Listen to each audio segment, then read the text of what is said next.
तो कलयुग उनके लिए ही है जो हरिनाम नहीं ले रहे हैं। जो हरिनाम की शरण में हैं, जो हरिनाम की छाया में हैं, उनके लिए कलयुग नहीं है। जो हरिनाम से विमुख थे उनके लिए तो सतयुग में भी कलयुग था। जो हरिनाम से विमुख थे उनके लिए त्रेता में भी कलयुग था। जो हरिनाम से विमुख कंस आदि थे उनके लिए द्वापर में भी कलयुग था। और पर हरिनाम के आश्रित वैष्णवों के लिए कराल कलिकाल में भी कलयुग नहीं है। ये कलयुग नहीं है, ये था तो कलयुग, पर महाप्रभु जी ने इसको संकीर्तन युग बना दिया। संकीर्तनैक पितरौ करुणावतारौ। संकीर्तन के पितर हैं महाप्रभु जी। माता च पिता च पितरौ, जन्मदाता है संकीर्तन के। आहा, धन्य है। इनका अवतरण न हुआ होता तो आप लोगों में से बहुत से बंगाल से आए होंगे, मूल जन्मभूमि। बहुत से लोग उड़ीसा से आए होंगे और भी अन्य अन्य क्षेत्रों से आएंगे। हो सकता है कोई भारत की धरती से बाहर से भी आया हो। ये हरिनाम महाप्रभु जी ने प्रदान न किया होता तो आप लोग क्यों आते?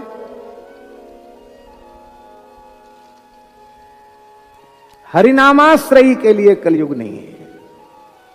इसलिए भैया सब भरोसे त्याग करके केवल केवल हरिनाम का भरोसा करो।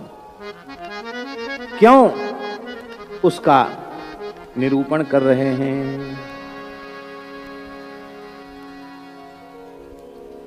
कहने का आशय यह है कि अन्य साधन इस कलिकाल में ऐसे हो गए हैं। कैसे? बोले कर्म धर्म श्रम फल रघुबर बिनु राख को सो होम।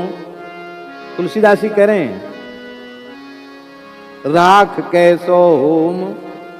राख में किया गया हवन और ऊसर को बरसिबो। राख में होम करे तो क्या मिलेगा और ऊसर में पानी बरसे तो क्या उगेगा? कुछ नहीं होगा। ऐसा है। इसलिए भैया हरिनाम में पूर्ण निष्ठा बना करके रखो।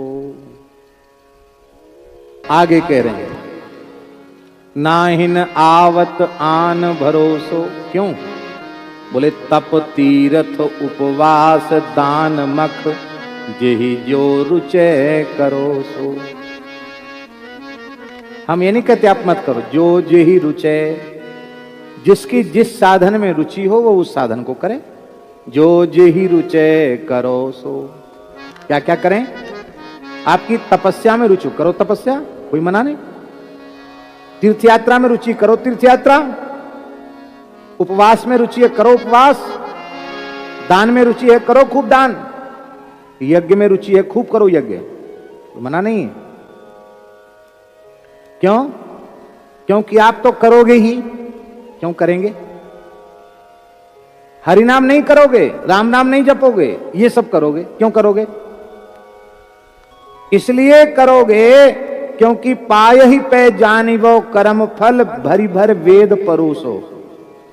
वेदों ने इतनी फलश्रुति सुना दी है तुमको कि ये तपस्या करोगे तो ये मिल जाएगा, ये दान करोगे तो ये मिल जाएगा, ये व्रत करोगे तो ये मिल जाएगा, अमुक तीर्थ में गोता लगाओगे तो ये मिल जाएगा, अमुक यज्ञ करोगे तो अमुक लोक मिल जाएगा, 100 यज्ञ कर लोगे अश्वमेध तो इंद्र बन जाओगे। ये सब दिखाया। याम इमाम पुष्पिताम वाचम प्रवदन्त्य विपश्चिताः। ये पुष्पित वाच है।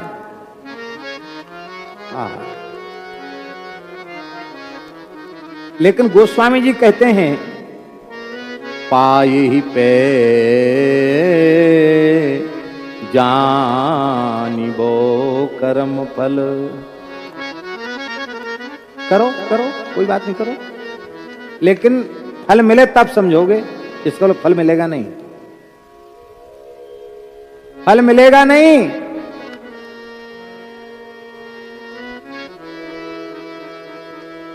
क्यों नहीं मिलेगा?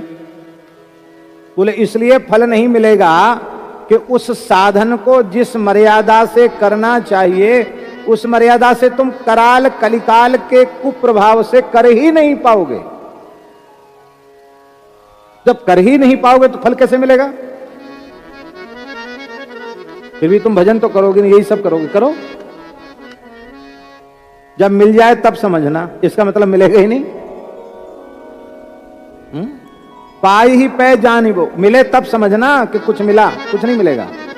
अरे ज्यादा से ज्यादा तुम्हें स्वर्ग मिलेगा, क्या हो जाएगा उससे? ज्यादा से ज्यादा संसार के भोग मिलेंगे, क्या हो जाएगा उससे? अरे भैया कुछ चाहना है, कुछ चाहिए तुमको, तो सर्वधर्मान परित्यज्य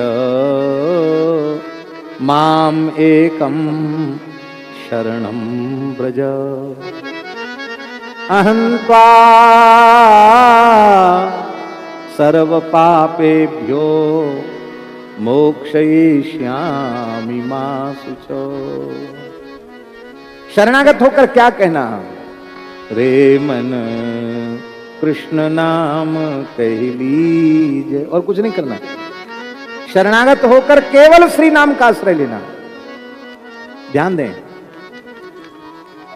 गीता का उपदेश पहले है महाभारत में, अब विष्णु सहस्त्रनाम का उपदेश पीछे है। क्यों? विचार किया इस पर?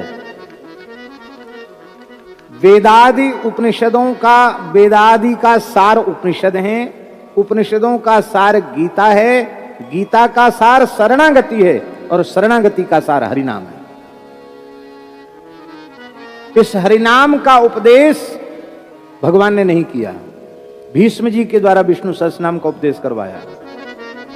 एस्मे सर्वधर्माणाम धर्मोऽधिकतमो मतः यद भक्त्या पुंडरीकाक्षं स्तवैरर्चिन् नरः सदा।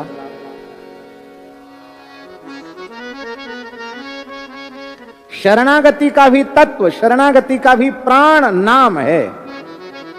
हम लोग दीक्षा संस्कार को भी शरणागति कहते हैं, शरणागति संस्कार कहते हैं। शरणागति संस्कार में गुरु महाराज क्या करते हैं? हरिनाम ही तो देते हैं। तो शरणागत का सर्वस्व तो नाम है। आहा, नाम ही सर्वोपरि। दूसरी बात, दूसरा भाव, तप तीरथ उपवास दान मख जो जिहि रुचे करो सो पाई पे जानिबो कर्म फल भरी भरी वेद परोसो। यद्यपि तुम फलश्रुति पढ़ करके ही और उस कर्म के लिए आकृष्ट हुए हो, आप कर रहे हो, करो, लेकिन हम ऐसे उदाहरण देंगे कि बड़े बड़े कर्म करने वाले भी उन पुण्य कर्मों का फल तो क्या भोगने को मिला, वो तो आगे पीछे की बात सोची जानी जाएगी। उस पुण्य कर्म करते करते छोटा सा पाप बन गया, उसका कितना भयंकर दुष्परिणाम भोगना पड़ा, ये तो बिल्कुल स्पष्ट ही है। भगवान ने जब गिरगिट के रूप में नृक का उद्धार किया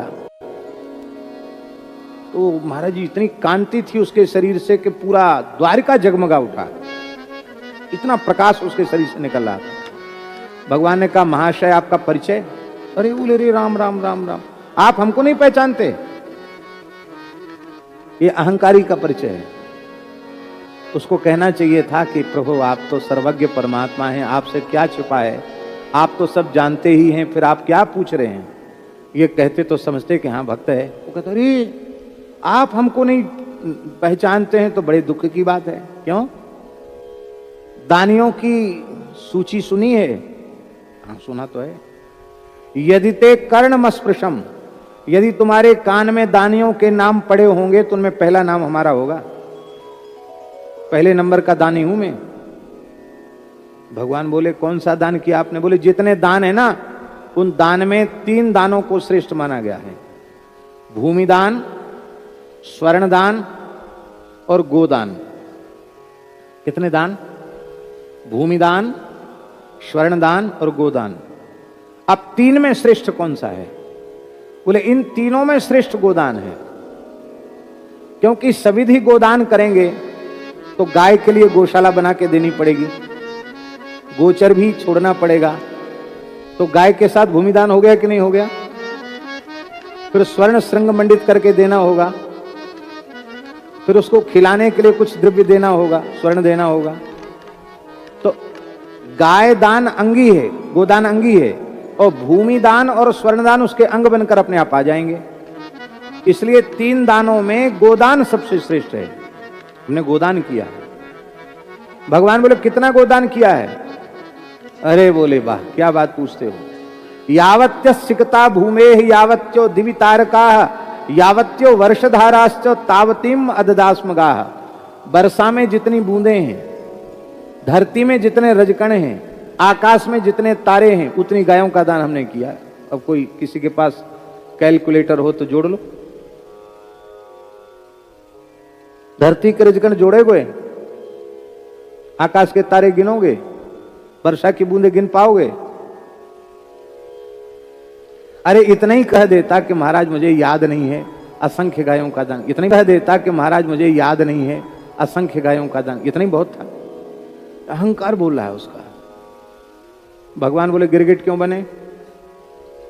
इतने बड़े दानी गिरगिट क्यों बने? अरे बोले कुछ मत पूछो महाराज, एक ब्राह्मण की गैया धोखे से हमारे गोष्ठ में आ गई और मैंने एक ब्राह्मण को उसका दान कर दिया। ब्राह्मण लेके जा रहा था, जिसकी गाय खो गई थी वो खोजने जा रहा था, रास्ते में गाय ले जाता हुआ ब्राह्मण दिखाई पड़ा, झगड़ गया। बोले हमारी गाय तुम कहाँ ले जा रहे हो? तुम्हारी गाय कहाँ से?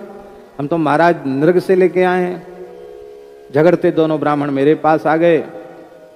मैंने कहा कोई बात नहीं, धोखे से दान कर दिया, अब कोई बात नहीं, इसके बदले 1000 गैया ले लो, 10,000 ले लो, 1 लाख ले लो। वो दोनों ही ब्राह्मण इतने हठी थे, किसी ने भी लेना स्वीकार नहीं किया। तब मैं मौन हो गया। वो कहता था नहीं, हमको तो 1 मिल गई यही बहुत है, हमको ज्यादा नहीं चाहिए, यही चाहिए, दूसरी चाहिए नहीं। अब वो कहता था हम दूसरी क्यों लेंगे, हमारी गाय हमको दे दो। मैं धर्म संकट में पड़ के मौन हो गया। अब दोनों अपना अपना पक्ष रखें तो मैं ऐसे ऐसे करूं। क्यों ठीक है ना? क्यों ठीक है ना? दोनों बोले अरे कुम्भ रहता, पूछने पर सिर हिलाता, गिरगिट के समझ जा, गिरगिट हो जा। गिरगिट हो गए। ये पाए ही पे जानी वो कर्म फल। कर्म फल भोगना पड़ेगा यदि भक्ति नहीं करोगे तो।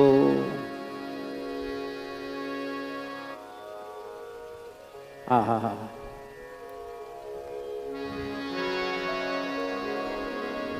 संत श्री मलुकदास जी कह रहे हैं, बहुत प्यारी बात। मलुकदास जी कहते हैं साधो भाई अपनी करनी नाई। साधो भाई अपनी करनी नाही। जे करनी का करें भरोसा। जे करनी का करें भरोसा। ते जम के घर जाई। साधो भाई ते जम के घर जाही। साधो भाई अपनी करनी नाही। कई उदाहरण दिए इस पद में, एक उदाहरण है लक्ष्य गऊ दे अन्न खात थे राजा मृग से प्यारे। पुण्य करत और जमा गमाई ले गिरगिट करी डारे। साधो भाई अपनी करनी नाई। क्या करें फिर और बताओ। गौतम नारी बड़ी पतिव्रता। कितना बड़ा व्रत है पतिव्रत।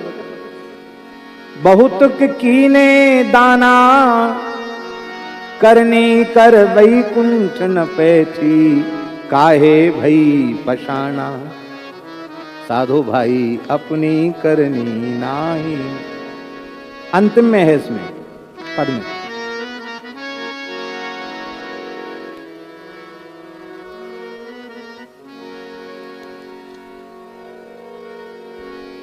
मारहु मान। अभिमान त्याग दो, कर्तापने का अहंकार त्याग दो, कर्ता कारिता श्री कृष्ण स्वीकार कर लो। मारहु मान क्षेम करी बैठो। छाड़हु गर्व गुमाना। आपा में तो राम भजो तुम कहत मलूक दीवाना। साधो भाई अपनी करनी नाई। अच्छा एक बात बताओ, युधिष्ठिर को आधा झूठ भगवान से कहने से बोला उन्होंने। भगवान ने कहा कि देखो युद्ध में विजय चाहते हो? बोले हाँ चाहते तो हैं। तो कह दो कि अश्वत्थामा मर गया। बोले महाराज झूठ कैसे बोल दें? भीमसेन ने एक अश्वत्थामा नाम का हाथी मार दिया। बोले अब तो मर गया, अब तो बोल दो। तो मन में थोड़ा लोभ भी था कि विजय मिल जाए। बोले ठीक है बोल देते हैं, आप कह रहे हो तो बोल देते हैं। तो उसमें चतुराई साथ में रखी युधिष्ठिर ने। द्रोणाचार्य के पास जाके बोले, द्रोणाचार्य जी ने कहा युधिष्ठिर कह ले तो मैं मान लूंगा। तो बोले अश्वत्थामा हतः, अश्वत्थामा मारा गया। नरोवा कुंजरः, मनुष्य मरा के हाथी मैंने देखा नहीं, ये वो कहना चाहते थे। मरा जरूर, अश्वत्थामा नाम का कोई मरा है। अब हाथी मरा कि मनुष्य मरा मैं नहीं कह सकता। क्या उनको पता नहीं था कि हाथी मरा है? ये चतुराई उन्होंने खेली। भगवान ने कहा तुम इतने चतुर हो, हम इतने चतुर हैं। उन्होंने कहा अश्वत्थामा हतः नरोवा कुंजरः के भगवान ने 5 जन ने शंख बजा दिया। इतनी जोर का शंख बजाया कि आगे की सुनाई नहीं पड़ी बात। अश्वत्थामा हतः इतना ही सुनाई पड़ा। महाभारत में लिखा है कि सत्य के बल से युधिष्ठिर का रथ धरती से 4 अंगुल ऊपर उठकर चलता था। धरती से घिसट कर चलने लग गया और एक क्षण के लिए उनका तेजस्वी मुख काला पड़ गया। असत्य इतना बड़ा होता है और उनको नरक का दृश्य देखना पड़ा। ठीक है,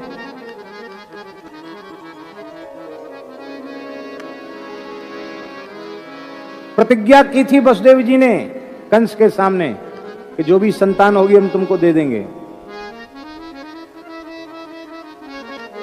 कहां गई प्रतिज्ञा?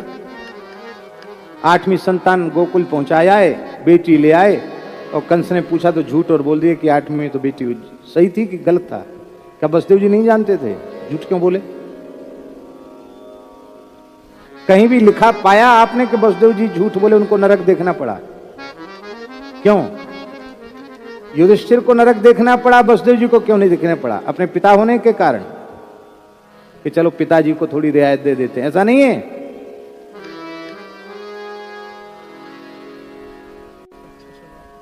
वसुदेव जी ने विचार किया कि हम सत्य का पालन कर रहे हैं, मैंने प्रतिज्ञा की है, पर सत्य के सत्य तो श्री कृष्ण हैं और श्री कृष्ण स्वयं कह रहे हैं कि ये कहो तो हम कहेंगे। युधिष्ठिर यदि यह विचार करके बोल देते कि भगवान ने कह दिया, हाँ हाँ अश्वत्थामा मर गया, कुछ नहीं लगता, उनको नरक नहीं देखना पड़ता। भैया भगवान का आश्रय ही सर्वोपरि है। भगवान का आश्रय छोड़कर केवल कर्म का आश्रय लोगे तो कर्म करने पर भी चूक हो जाएगी। जाना चाहोगे कहीं, पहुंच जाओगे कहीं, मुकाम पर नहीं पहुंचोगे। तप तीरथ उपवास दान मख, जो जिहि रुचय करो सो। कलयुग में तपस्या संभव नहीं है।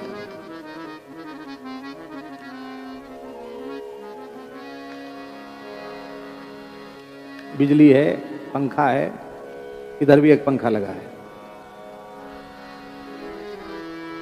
अब हमसे कोई कहे कि चलो वहां धूप में बैठ के कथा कहो, हम तो नहीं कहेंगे भाई, तुम सुनो चाहे मत सुनो। हाँ, इतनी धूप में हम तो नहीं खड़े हो सकते, हम तपस्या नहीं कर सकते, आप भी नहीं कर सकते। आप भी कहोगे अपनी कुटिया में हरि नाम लेंगे, भैया बाबा जी का दिमाग खराब है, हमारा दिमाग खराब नहीं है। युग धर्म है, कलयुगी शरीर हैं। आप आग में पानी में कूद जाओ, कैसे हो जाओगे भाई? नहीं हो सकता। और जो लोग तपस्या करते उनकी हालत क्या है? बुरा नहीं मानना, जो संत तपस्या करते उनके चरणों में हम प्रणाम करते हैं।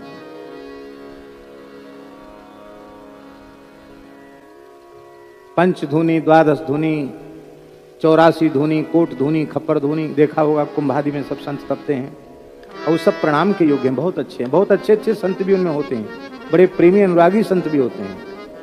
पर प्रायः तपस्या करने वाले दिन भर तपस्या करते हैं, कथा तो सुनेंगे नहीं, तपस्या करेंगे, दिमाग में गर्मी चढ़ जाएगी, शाम को फिर दाऊजी वाली बूटी, गर्मी को ठंडा करना है ना, ताऊ जी वाली बूटी, ताऊ जी वाली बूटी, दाऊ दयालु ब्रज को राजा, भांग पियो तो यहीं आ जा। और फिर भांग, उसके बाद फिर गांजा मिलके चिलम में भर के, बड़े बड़े मंत्र होते हैं, हमको तो याद नहीं, हमारा कभी काम नहीं पड़ा। अरे जो ना पिए गांजे की कली, वो लौंडा से लौंडी भली। पियो पियो पियो पियो, छान छान छान, किसी के न मान, निकल जाएगी जान तो फिर कौन कहेगा छान। भांग पीने वालों के मंत्र।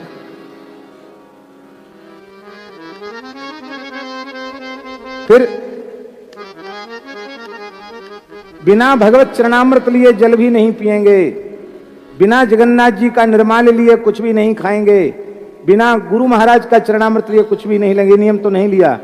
बिना खैनी खाए डोल डाल नहीं जाएंगे, नियम नहीं लिया। तमाकू मुंह में दबा के तब डोल डाल गए। अब तुम 84 नहीं, 84 दूनी कितना होता है, हैं? 168, उसके भी दूना कितना, उतना तप लो, कुछ नहीं, आग में बैठ जाओ, कुछ नहीं होगा। अरे तपस्या तो करते हो, पर व्यसन क्यों नहीं छोड़ते हो? फिर ये सब तपस्या किस लिए? बोले अब यज्ञ कराना है, झंडा गाड़ दिया। बोले जनता, जिस क्षेत्र में तपस्वी जी ने झंडा गाड़ा, वो क्षेत्र ऐसा नास्तिकों का था, वो साधु को एक मुट्ठी अन्न देने वाले नहीं थे।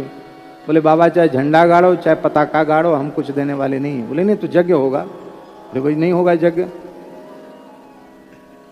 तो पीपल पे चढ़ गए महात्मा।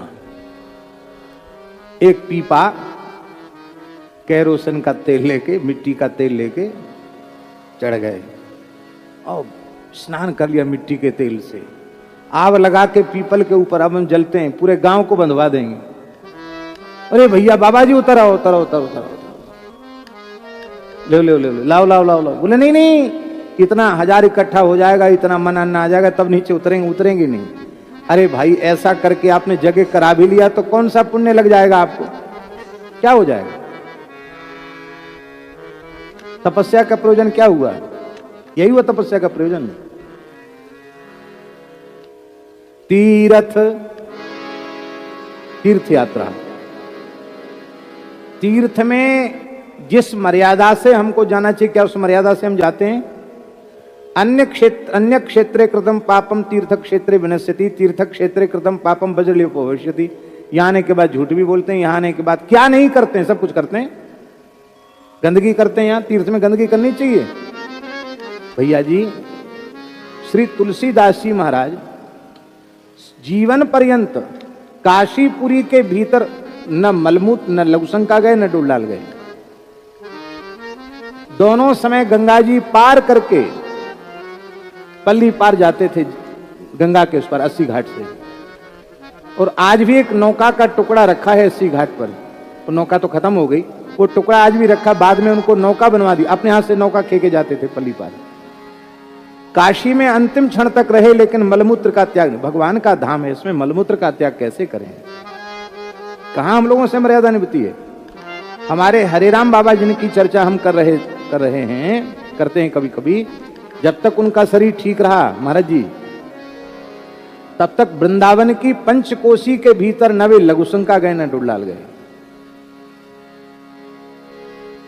सुबेरे कमंडल लेके कीर्तन करते हुए चलते थे।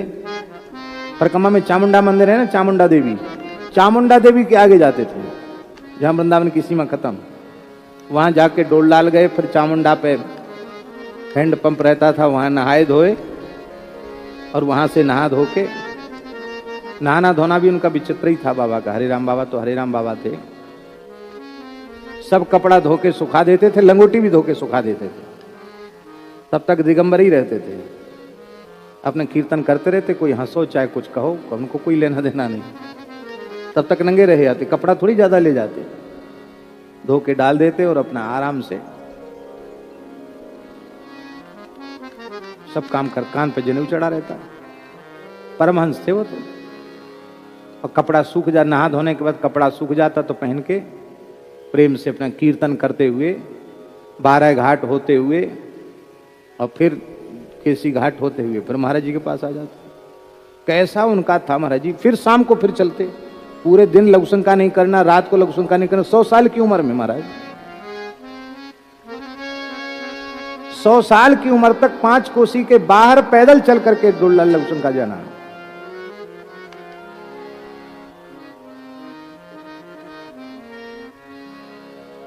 फिर तीर्थ यात्रा भी हम करते हैं और तीर्थ यात्रा की विधि का पालन नहीं करते हैं, तीर्थों के प्रति अपराध करते हैं, वहां के वृक्षों को, वहां के पर्वतों को, वहां के तीर्थों को हम दूषित करते हैं। कहां से होगा? उपवास, उपवास की स्थिति तो बहुत ही विचित्र है। ज्यादा व्रत आते नहीं वैष्णवों में, एकादशी तो पक्की है। एकादशी को आप लोग तो अच्छे से करते हैं, लेकिन बहुत से लोग ऐसे करते हैं एकादशी, कहेंगे अरे कल एकादशी आज ठूस के ब्यारू कर लो, ज्यादा खा लो ब्यारू में, भोजन में ब्यारू में रात में इतना खा लेते हैं कि दूसरे दिन गले में डकार आवे कि खाए ठूस के रोटी खा ली। अरे भाई खाए की एकादशी, ये उपवास है तुम्हारा। फिर और समय तो सूखा रूखा खाते, एकादशी को बढ़िया सिंघाड़े का हलवा, अमुक का हलवा, अमुक की खीर, अमुक का मलाई का पुआ।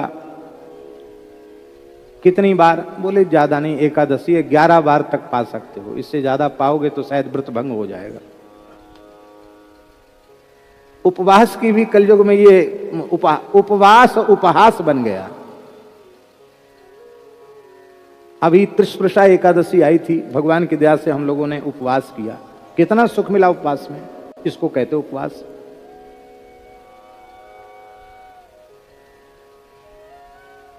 मख दान, दान की स्थिति यह है कलयुग में,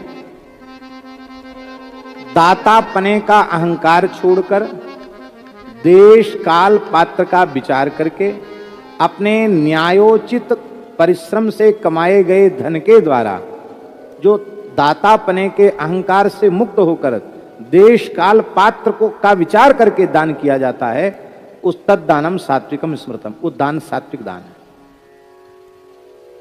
इस सब का विचार है। टैक्स से बचने के लिए दान किया जाता है, उसमें भी बहुत से महान भाव तो ऐसे हैं कि इतना 1000 दे दो, इतना 1000 हम आपको दे देते हैं, रसीद हमको इतने की दे दो, और हम इतना देंगे, रसीद हमको ज्यादा की बना के दे दो, जिससे हम जो है टैक्स में हमको बचत हो जाएगी। तो दान हुआ। फिर एक पंखा भी दान किया तो उसकी 3 पकड़ी पर 3 पुस्तक का नाम लिखवा दिया, दान हुआ। वो पता ही न चले ये है दान। एक सौराष्ट्र में सुरेंद्र नगर एक जगह है, वहाँ बडवाण है, पुरानी रियासत, वहाँ पानी की बड़ी समस्या थी। अब तो नर्मदा जी उधर पहुँच गई तो समस्या नहीं रही।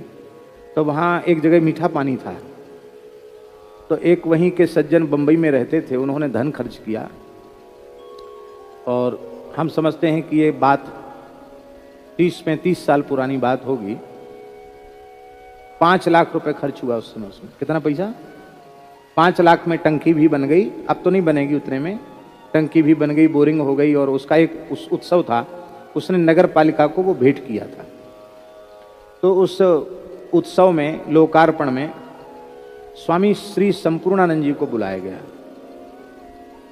वो मौन थे, तो नगर पालिका चेयरमैन ने कहा कि वो ये जो दानवीर हैं इनको बापू स्वागत करेंगे, तो एक माला पहना के और एक शॉल उड़ा के, एक नारियल दे के उनका सम्मान करेंगे। तो पता नहीं संपूर्णानंद जी को कोई इतराज नहीं था सम्मान में, पता क्या उनके मन में आ गया। वो मौन थे, स्लेट पर उन्होंने लिखा, देख ले, ऊपर लिखा श्री हरि शरणम, नीचे स्लेट पर लिखा देख ले। 5 रुपए की माला, शॉल, नारियल, ये सब 5 रुपए का हुआ ज्यादा से ज्यादा। 5 रुपए की माला 5 लाख में जा रही है। क्या लिखा? 5 रुपए की माला 5 लाख में जा रही है। नीचे लिखा शुभेक्षु, मौनी भिक्षु संपूर्णानंद, ऐसे स्लेट दिखा दिया। बड़ा बुद्धिमान था व्यक्ति, पढ़ा लिखा था। वो समझ गया कि ये जो माला पटका है ये 5 रुपए से ज्यादा का नहीं है। हम 5 लाख रुपए खर्च करके 5 रुपए का सम्मान ले रहे हैं, तो 5 रुपए के सम्मान में 5 लाख बराबर हो गए। उसने कहा हमको सम्मान नहीं चाहिए, नहीं लिया उसने। बाप संपूर्णानंद जी का ही सम्मान किया। और उसने एक बात कही, इतनी अच्छी बात संत बताने लग जाएं तो देश का कल्याण हो जाएगा।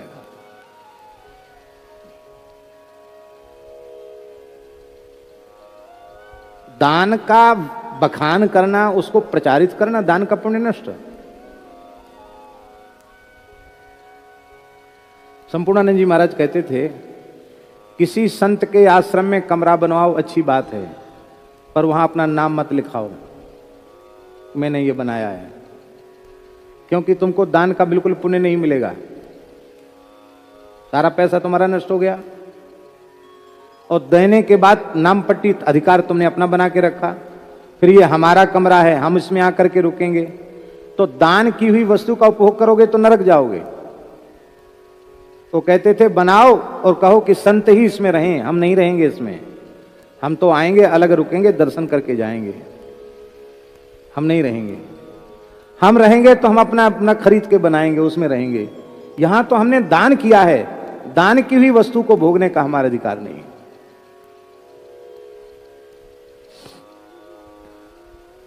ऐसी हालत है महाराज दानियों की। दान करने वालों को बहुत अभिलाषा रहती कि मेरा सम्मान हो। आज भी लोग कहते हैं, अरे हम ऑफिस में आए, हमको पानी की नहीं, तुम पानी की पुछवाने आए थे कि लस्सी पीने आए थे कि चाय कॉफी पीने आए थे कि लड़ुआ खाने, क्या खाने आए थे?